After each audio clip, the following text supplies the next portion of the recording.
This video continues with Kazakhstan and my experience there in 1998.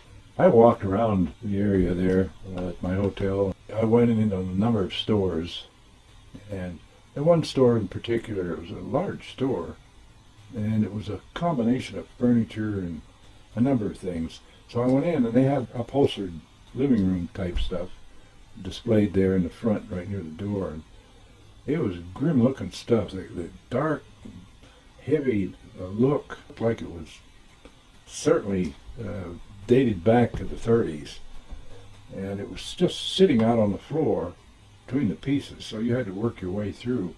And a lot of that merchandise was just lying on the floor.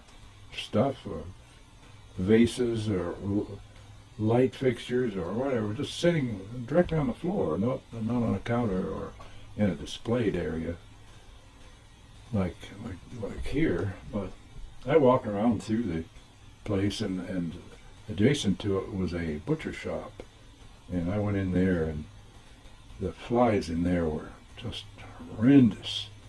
And along they had these rough tables with the meat lying on the top of the table, and there'd be sheep's head or cow's heads or buckets of entrails, or I didn't see much decent meat. There were a lot of leg bones and scrappy stuff. I don't know where the prime stuff went. Maybe it wasn't even raised in Kazakhstan. I have no idea where it came from, because I never saw any cattle feeding on the ground, on the grass, in the areas that I was at. The grass was scraggly and withered and dried up and fit for sheep and goats, but certainly I was told that there weren't any dairy products. And while I was there, I didn't have any milk or beef. We had fish out of the Ural River. I was warned not to use any of the Ural River products, such as roe or fish, because of the contamination. The president of the company gave me a package of roe, probably a pound or more of it. I gave it to my chauffeur. I was assigned a car there, and with a driver and a translator. Of course, the translator did all the arranging for the car and so forth. But anyway, I gave it to the driver. He was really appreciative of it. And the other thing too, I decided to take some presents with me, but I really didn't know what to take, so I thought perhaps cigarettes would be appropriate. So I took several cartons of Camels and Luckies with me, and I took some cigarette lighters too, some of those little zip things.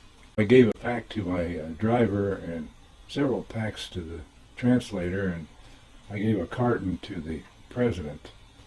And they couldn't believe how good those cigarettes were. You could buy cigarettes there, and the same brands even. Camels were for sale, but the cigarettes that were sold in Kazakhstan were made there from tobacco that was raised in the southern parts of Kazakhstan, and it wasn't anywhere near the quality of American cigarettes. They just raved about the delicious cigarettes. As in most cities, the heating of the downtown buildings and the water supply are provided by a central system for the whole city. In Urals, they have a separate problem, though, because of most days I ate lunch at the apparently single restaurant in town. I didn't see another restaurant anywhere, and this was a small, relatively small building down a kind of a not necessarily dirt, but broken pavement and so forth alley.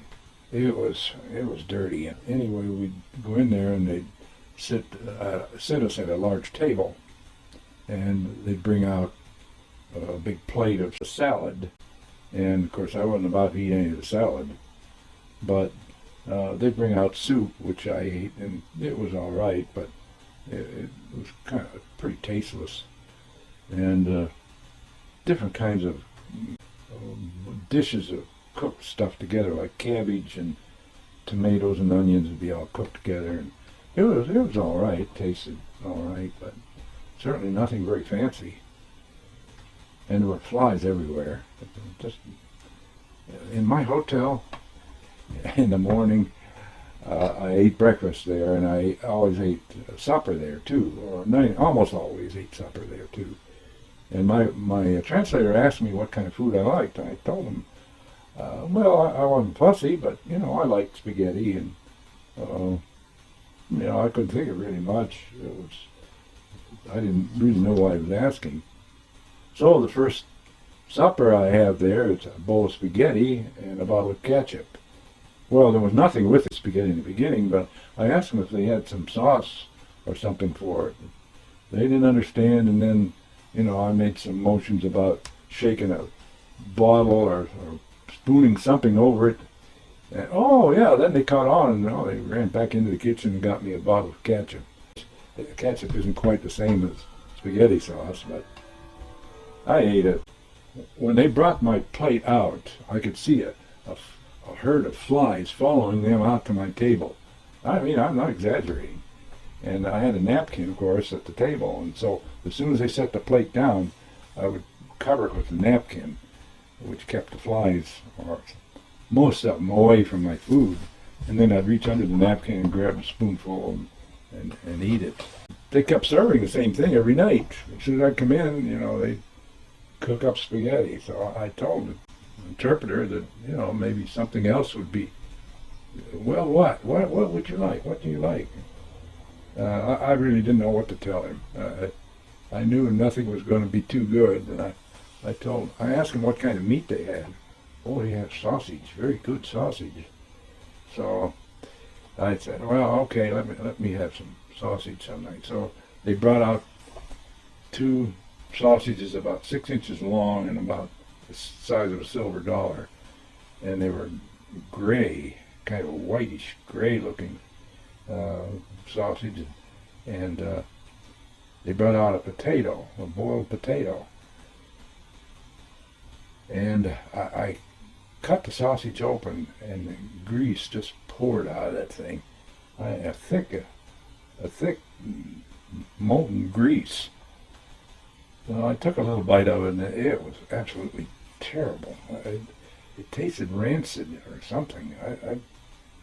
Oh, it was bad. I couldn't eat it. Oh, they had bread, and so I made good use of the bread. The flies didn't bother that so much. But yeah, the food was bad. I guess you get used to eating that if you're raised without being spoiled rotten, I guess. And I'll have to admit that certainly the food in this country is so much superior than most other countries. Certainly the third world countries eat some pretty bad stuff. One night I was sitting there, and there weren't any other people in the dining room as normal. Periodically there might be some native in there eating, but by and large it was an empty dining room. And these cooks really didn't have much to cook with or for. But one night there was a young guy sitting at a table 10, 20 feet away, and he looked over at me, and I gave him a sign of greeting, and he got up and came over, and he asked if he could sit at my table with me. And he could speak English, so I was glad to have him. And we got to talking, and I found out that he was an Air Kazahstan traffic controller. And Air Kazahstan is the deluxe flight I had from Almaty to Uralsk a few days before that, so my memories of that flight were still pretty vivid. So I asked him, I said, what's the maintenance like on these planes? Is it okay or good or not, what? And he kind of looked up at the ceiling and thought about it for a minute or two, and he just kind of rolled his hands and he said, meh, so. So he didn't have to say any more. I mean, he didn't have to say anything, actually. It was obvious that those planes were hazardous to life and limb. So after that, I thought, maybe I'll take the train back, because the train track ran through Uralsk from Almaty to Moscow, and it was a periodic passenger train I'd seen pass through there. So I thought, well, maybe I'll just take the train back to Almaty.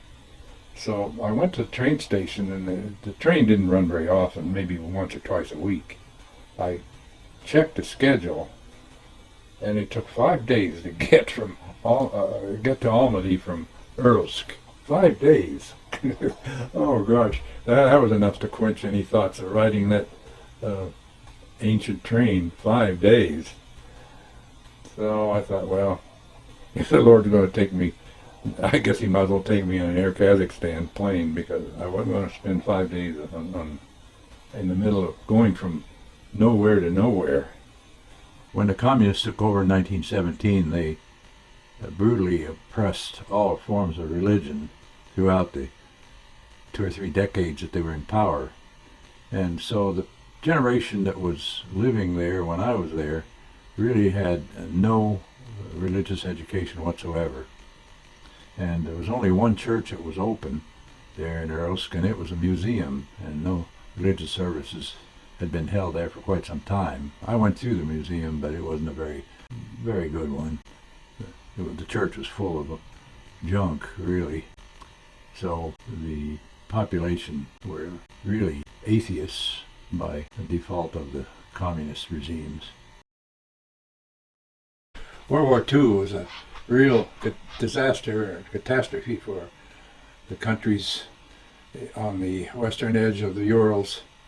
So this picture shows a monument there that contains over 600,000 names of men killed from that area.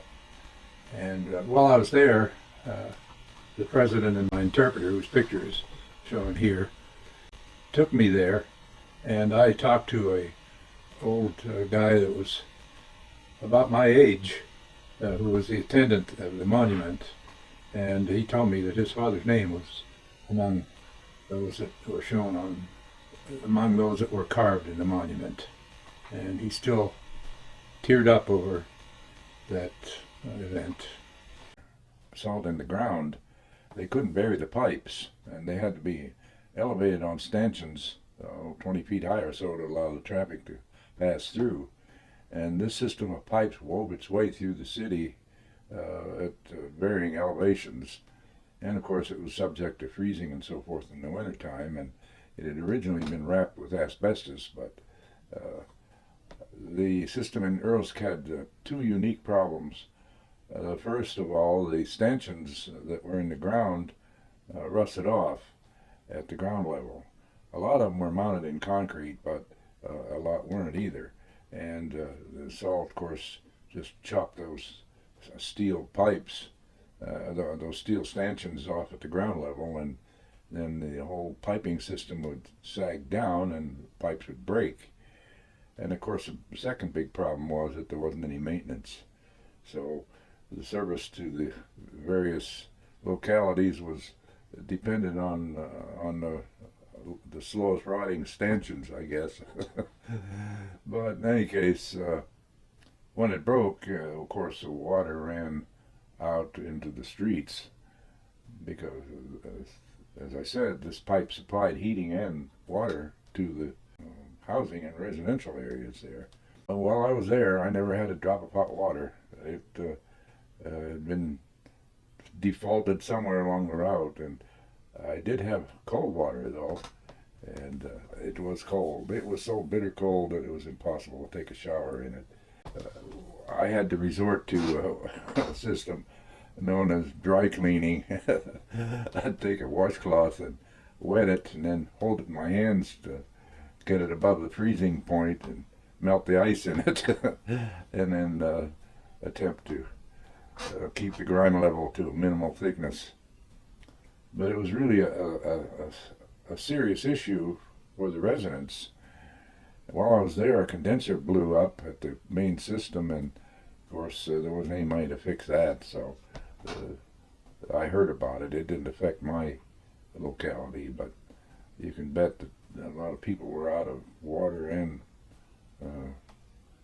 had to carry it then from somewhere. The other thing that really alarmed me and was the electrical system. People there were prosperous before 1991, when Russia had control of it, and there were large factories there manufacturing armaments and guns and so forth for Russia. But when Kazakhstan declared independence, Russia took all the machinery and stripped everything bare. And you can see from this picture I took outside my hotel there, the towering cranes that have been abandoned and stripped of everything that could be removed from them by the local natives. And from my window I could see 7 of these things, and they were in the process of erecting more hotels or boarding houses and so forth. And the rocks or the blocks that are in this picture, well, as a result of the abandonment, and I suspect this went on before that time too, but the situation I want to describe certainly was exacerbated by the unemployment and the poverty that fell upon Ursk when the event in '91 happened. People couldn't afford to pay the light bill, so instead of doing without, they climbed the pole and connect a wire right to the transformer and string a wire down through the trees and across the road and over to their house. And countless people followed suit, and as a result, the trees and the higher members in the air are just interwoven with free electrical wires leading to various private houses. And of course, the electric company is powerless to stop it apparently, and the process has grown to the point where the electric company doesn't have enough income to repair a blown transformer or something. So when a transformer blows, then the only thing they can do is put the load on an existing one, which of course shortens its life substantially too. So it's a vicious cycle, and there's no way to stop it that I can see. It's like it's all part of the corruption, and it's endemic. And of course I was warned not to drink any water under any condition, and not to eat any salads or anything that might have been washed from the water. So that really made it difficult. I couldn't brush my teeth with the stuff. I had to use beer or Coke or something of that nature. That I had a fair chance of avoiding Solomon's revenge. But it was a serious business not to eat anything that had fresh water touching it. And they served salads at the restaurant where I was eating lunch, and at the hotel where I ate my supper. So I couldn't eat any of the salad, and I had to be careful what I ate. I only ate stuff that was cooked, boiled, or fried. So not only was the food really terrible, but I was limited to what I could safely eat. And even then, if I hadn't had Cipro and taken it every day, I would have been in deep trouble. And I ran out of Cipro about 4 days before I left there, and I was really concerned about whether I was going to be able to fly back without some more Cipro, and I couldn't get it there. In fact, in the city of Ursk, there was no place to buy even an aspirin. There was not one drugstore, not one place to buy any medical supplies whatsoever. And I was made aware of this by accident. I recall an instance where we were in a meeting with the president, and this man came to the door and asked if he could see the president. It was an emergency for him. So we got up and went into the adjacent room, and this man told his story to the president. Apparently his wife was very ill and needed some medicine to relieve her pain or whatever it was. And since there weren't any prescriptions available in Ursk, and weren't even any pharmacies where medicines was available, he was forced to go to Poland for whatever he needed. But he didn't have the money to pay for it since it was pretty expensive.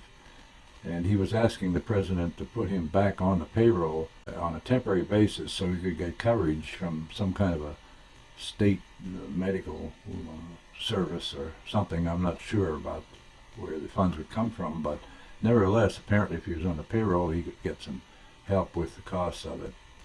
So he was asking the president to temporarily re-employ him, the president put him through quite a long series of questions and obvious reluctance. But he finally did agree to do that.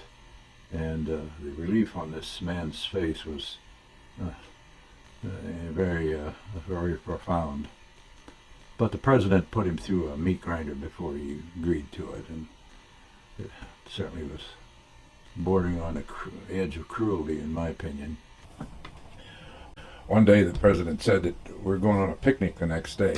He came over to pick me up about 8 o'clock in the morning, and there were several other people in the car I hadn't seen, and there were 2 other cars trailing us. And we drove down the highway that, of course, was pockmarked by huge holes in the pavement, but it was paved, what remaining of the pavement. But we drove quite a way, perhaps 30 miles or so, and then all of a sudden he swerved off the so-called paved road across the field, basically following a dirt trail, and of course the dust just billowed immensely behind us and engulfed the 2 cars that were trailing us. And we drove quite a little way across the fields, and we finally approached this collective farm village in the middle of absolutely nowhere. And the thing, as we approached, I noticed that in the distance there were a whole group of machines, farming machines, combines and tractors. Well, I'm not sure what else was there, but there were quite a number, perhaps 20 or so these large machines. And it's obvious that they hadn't been used in a while. They were rusty, and the grass had grown up around the wheels and so forth, and some of the tires were flat. And I asked the president what that was, and he told me that about 20 or 25 years before that, the Russian government had decided that they would grow wheat in that country.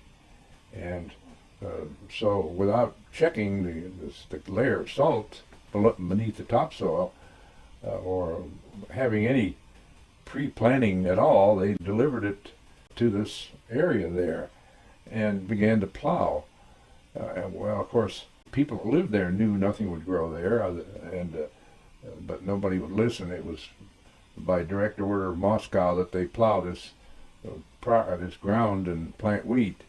And they plowed an enormous area, apparently, and planted wheat. And, of course, nothing grew. And when the harvest time came and there was nothing there other than just a few scraggly seeds that had germinated and managed to survive. Typical Russian government ignored the whole issue and just went back to their offices, and I guess it's hard to say how they got out of it, but anyway, they left the machinery sit, never even came and got it. And what it did, though, was really cause the local people a terrible hardship, because what they plowed over the scraggly grass that was growing there, and of course it took a long time for that grass to come back, and it deprived their sheep of their normal forage. But anyway, we approached this village through a layer of dust probably 6 inches thick. It flowed just almost like water ahead of the car. And the village consisted of houses on each side of an extremely wide street, perhaps 200 feet wide. These shacks and really primitive buildings built out of the cottonwood that grows along the river some miles away. And they were low, squat, and from what I've read, filthy and infested with all kinds of vermin that these poor peasants, formerly serfs, live. But anyway, as we came there, the people came out of their houses and came to see what was going on, because the traffic in that through that village had to be practically nothing on an annual basis. The president had been born and raised there, and was familiar with the people that lived there. And he talked to one fellow there for a few minutes, and then we went to a large inland lake, probably 15 by 7 miles or so in size, and it was very salty, only fed by occasional rainfall in the fall and winter. He had a shed there, shelter sort of, and an old trailer that had doors on it, and so he unlocked the doors and brought out the picnic table and chairs and, well, I remember what all, some blankets and so forth that he had stored there. He said he went down there a couple times a summer, so it wasn't a very frequent sight for him, but he had well-established rights to that piece of shoreline. And it wasn't long before a peasant came walking from the village with a sheep carcass on his back, and when he arrived, he got out a big iron kettle and set it up on a stand and lit a fire underneath it, and cut this carcass up, including the head, and put it in this large cast iron container. Very familiar to me. It looked like the same kind of container we used when we butchered pigs when I was a kid. The president let me know that he had to pay $35 for that sheep. But it took all day to cook it, probably 6 hours or so. When the late afternoon came and they decided it was time to eat, the women, familiar with the routine, set out the lunch that they'd brought, and they brought quite a bit of stuff. And this peasant brought over the head of that sheep on a large platter. My interpreter told me that I was the honored guest. I looked at that skinned head with the bulging eyeballs and the tongue hanging out, and I decided it was more than I wanted to try to eat. And I'll admit, I have never been known as a diplomat, and I know that very well. And I can never say the things that a diplomat says in a tight squeeze.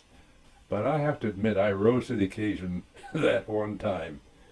My interpreter was sitting next to me on my left, and when the interpreter told me that I could have the eyeballs as the honored guest, I stood up and I said to him that I wanted him to tell the rest of the people that I could not accept the honor of being the honored guest here, because none of this would happen.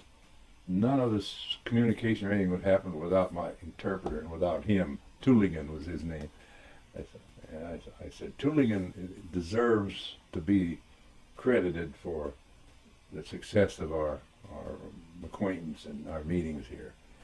And he really accepted that as a, I was trying to get out of it, but it went over with everybody applauded, and it went well.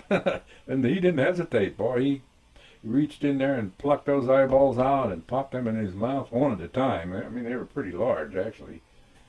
And he enjoyed the treat. And then they passed the plate around, and everybody tore a piece of meat off of the head, and there were some other chunks of meat in this big platter, and then they'd tear a piece of meat off and dip it into the molten fat and eat it. And I was the last one. Then it went all the way around the circle and came back to me, and I took a piece of meat off of the platter, but I didn't dip it in the grease, but I ate it, and it was surprisingly good. I really was impressed at the quality of the flavor and the tenderness of it. So that whole sheep disappeared. Those people really enjoyed that, because it was a real treat to have that kind of meat at any time. These people really may have been living on the upper crust of Kazakhstan, but they weren't living on the upper crust of United States citizenship, that's for sure. But anyway, we were there most of the day, and finally they closed up the stuff and put it away, and we drove back.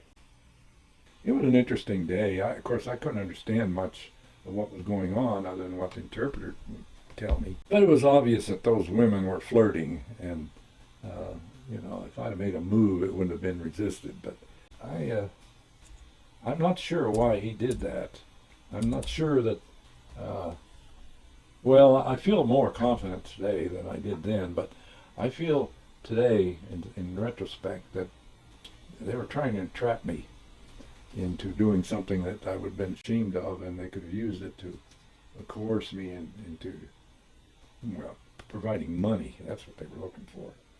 He did have a number of molding machines there, injection molding machines that had been abandoned by the Russians as obviously too decrepit to even take back to Russia. And that is a new low standard in machine quality, I can assure you that.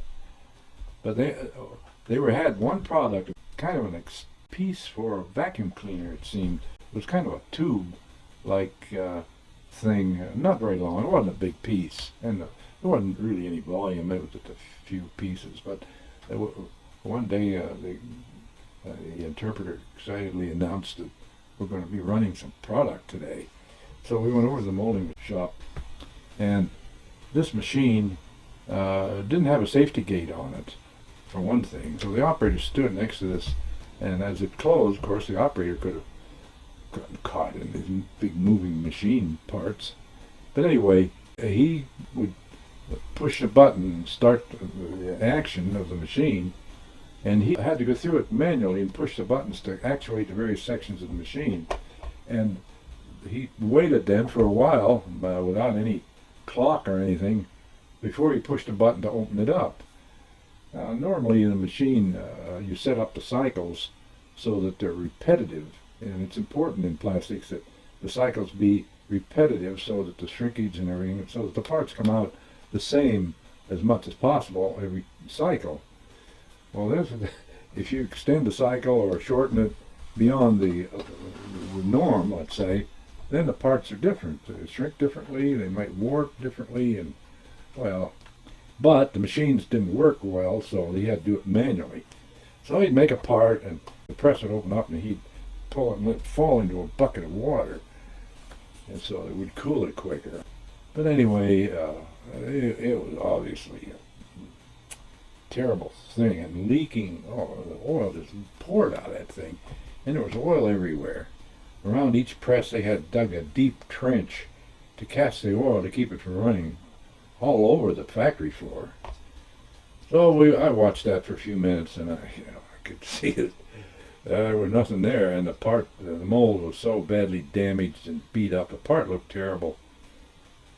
So we walked around the rest of the shop, and there were a couple of guys standing around, and one of them showed me his production over the last week, and he hadn't done anything.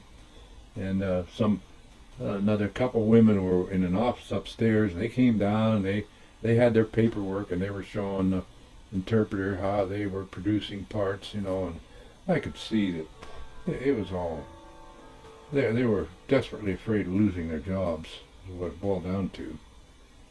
And there was a maintenance man there, and I told the interpreter to ask him what kind of condition the molds were, or the presses were in.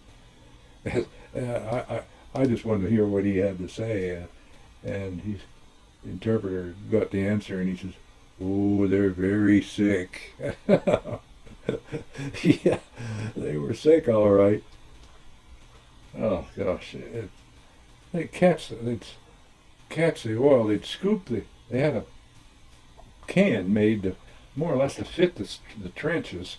They'd scoop the oil out with this can, along with the dirt and whatever else was in the trench that fell off of people's shoes or machines or whatever. Scrape it out, get a container full of oil, and they poured it through like a screen door screen and filtered out the chunks. Of course, a vast amount of dirt just passed right through, because the real serious harmful dirt is the small fine stuff that stays in solution and goes through the hydraulic system and tears up the delicate parts. The big chunks won't go through the system. They get clogged up somewhere else. And so that was their oil filtering system. And then any plastics that fell on the floor or anything were carefully scooped up, every granule, and put back in, because plastic was very expensive in Russia.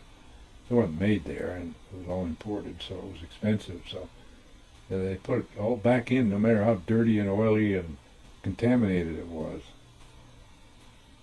So, it was Sad situation for the people there.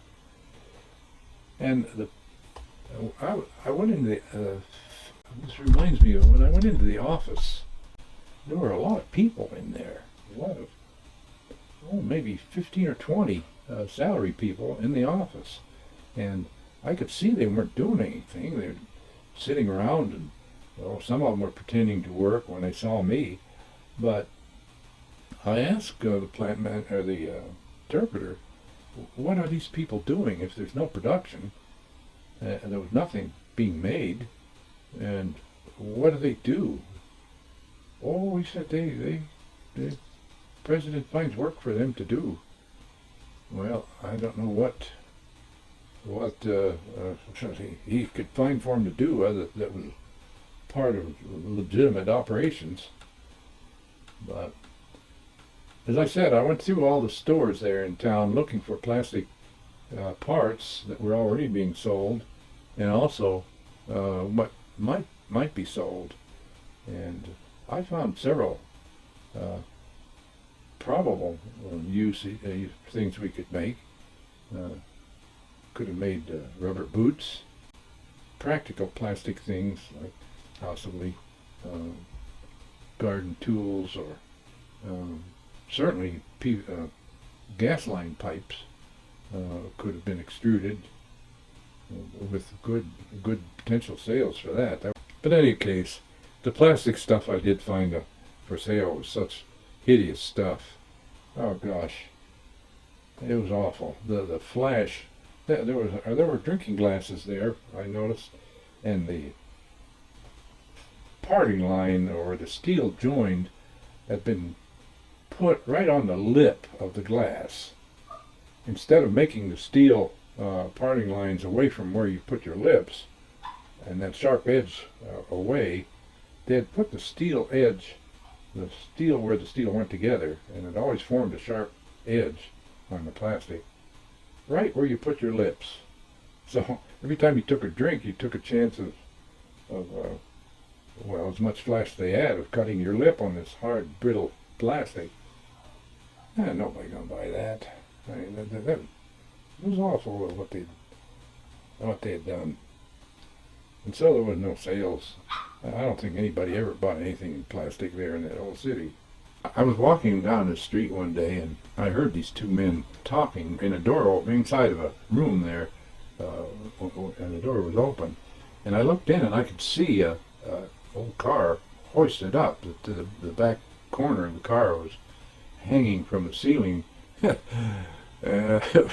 there was a guy laying underneath it, changing the rear spring. This car was hanging by a rope.